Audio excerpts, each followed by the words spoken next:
egyszerű az ember, aki nem a gondolatainak él. Nem csak azután gondolkodik, hogy valami megtörtént. Ennyivel egyszerűbb lenne, ha a kis pillanatokat le tudnám festeni a lelkemben, és nem megemészteném, csak érezném őket. Gyerekként mindig azt hittem, a szegénység és a nincstelenség egy olyan állapot, amin keresztül mindenki átmegy. Elvégre mindenki szegény és nincstelen a maga módján, nem? Aztán elkerültem egy nagyvárosba, ahol látszólag mindenki gazdag, és mindenki tartozik valahova. Eddig észre se vettem az élet keserű humorát. Boldog voltam a kis világomban, de később már egyre inkább vágytam arra, hogy az emberek lássák. Nekem is van. De nekem nem volt. Írni kezdtem verseket, szerelmes vallomásokat, fájdalmat, dühöt. Elvégre, ha más nem is volt, legalább érzelmeim voltak. Könyvet kéne írnom az életemről.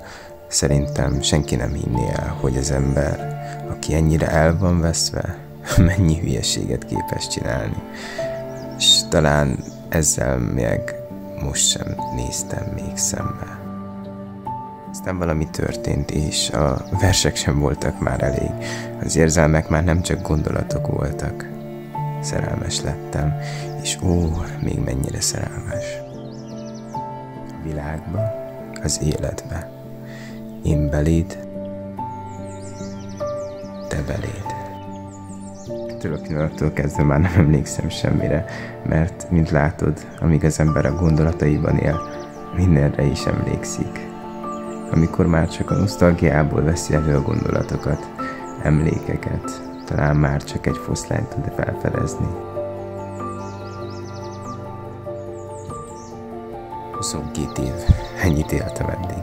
Szerettek, megutáltak, és talán az utóbbi az gyakoribb volt, mint gondolnám.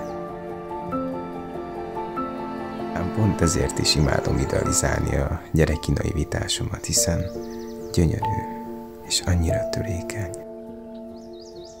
Mennyire egyszerű az ember, aki nem a gondolatainak él, hanem talál valamit, ami miatt gondolkodni tud. 22 év, és még számolom. És talán, ha jobban megnézem, annyira mégsem volt olyan rossz.